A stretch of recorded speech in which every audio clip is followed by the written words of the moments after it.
Consider what would happen if monopolies suddenly increased the price of Boardwalk while keeping your starting cash constant. That is essentially how it feels to buy a property today. Let me introduce you to Alice. She has a respectable job, pays her bills on time, doesn't spend on avocado toast every morning, though she enjoys a nice cappuccino, and has been assiduously saving for a down payment. But every time she checks Zillow, it appears that the houses are becoming more costly. Just for fun. It's not just Alice's town or yours or that fancy neighborhood with all the artisanal bakeries. Houses are becoming these mythical unicorns, technically real, but impossible to catch. So what happened? Did everyone suddenly become obsessed with granite countertops and vaulted ceilings? Not quite. Let's start with a strange fact. In 1970, the average house cost about $25,000. Adjusted for inflation, that'd be roughly $190,000 today, but the current average price is closer to $400,000. So, who pushed the turbo button? Well, a few things. First up, supply and demand. That classic duo that never stops ruining parties. For years, we simply haven't built enough homes. Blame zoning laws, labor shortages, rising construction costs, or just good old-fashioned red tape. Whatever the reason, we don't have enough houses to go around. Fewer houses means more competition. More competition leads to bidding wars, and bidding wars involve people giving $50,000 over asking price merely to snag a house with no closets. Then there's the money aspect. For a while, interest rates were incredibly low, historically low. This made borrowing cheaper. People could afford larger mortgages, allowing them to offer more for homes. More money in circulation means higher pricing. But wait, things get messier. Enter the investors, not just the guy from work who owns 2 Airbnbs. I'm talking about big investment firms. These companies saw homes not as, well, homes, but as assets, like gold, or tech stocks. So they started buying houses in bulk, sometimes entire neighborhoods, renting them out, holding on to them like a squirrel with acorns. That pushed prices even higher because now Alice wasn't just competing with other people like her, she was competing against firms with considerably deeper pockets. Meanwhile, what about wages? Yes, they did not receive the memo.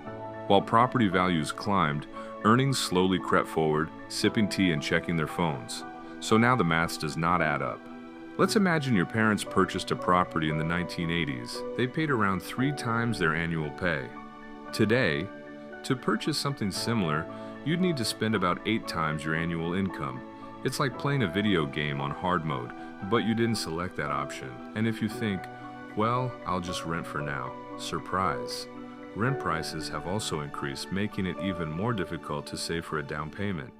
Of course, and don't forget the student loans. Because what's more enjoyable than attempting to buy a property while also paying off a degree that came with a lot of debt? We haven't even discussed how inflation affects all of this.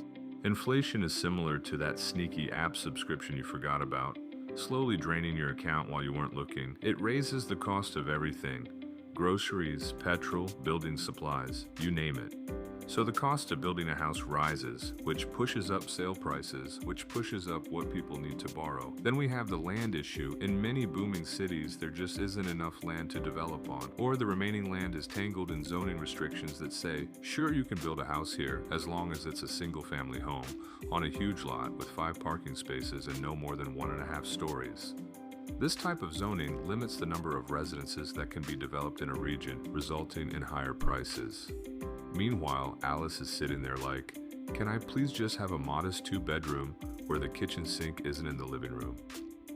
But it's not all doom and gloom. Some communities are experimenting with alternatives like easing zoning regulations, encouraging multifamily housing, and even converting vacant office buildings into apartments. It's slow going, but it's something. Then there's the issue of generational wealth. If your parents or grandparents own a home, perhaps they might assist you with a down payment. What if you're beginning from scratch? It's like being given a plastic spoon for a mountain climb. Furthermore, tax systems occasionally reward people for owning multiple properties. Hello, mortgage interest deductions, which can encourage hoarding homes as investments. All of this turns what used to be a pretty standard life milestone, buying your first home, into something that feels out of reach for a huge chunk of the population. And people are starting to make different choices because of it. They're delaying starting families, relocating to cheaper cities, or even moving abroad. Some are rethinking whether owning a home is even necessary. Others are teaming up, 2 friends or siblings buying a place together. Unconventional, but clever. Still, it doesn't change the fact that the system feels rigged. Alice arrives at an auction with a piggy bank, while everyone else has a briefcase of cash, a financial counselor, and a backup helicopter. While some policy initiatives, like as down payment help or first-time homebuyer incentives, try to address these issues, they are only band-aids if the underlying problems are not addressed as well.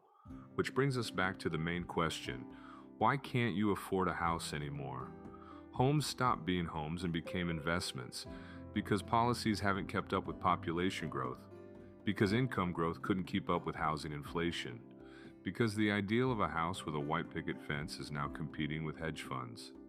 In conclusion, the housing market has undergone significant changes, making it more competitive, unequal, and complex. Understanding the underlying factors, such as policy, investment trends, inflation, and wages, can help demand smarter solutions and assist individuals like Alice in obtaining keys. Please like and subscribe if you want to see more videos on these topics and help me grow this channel.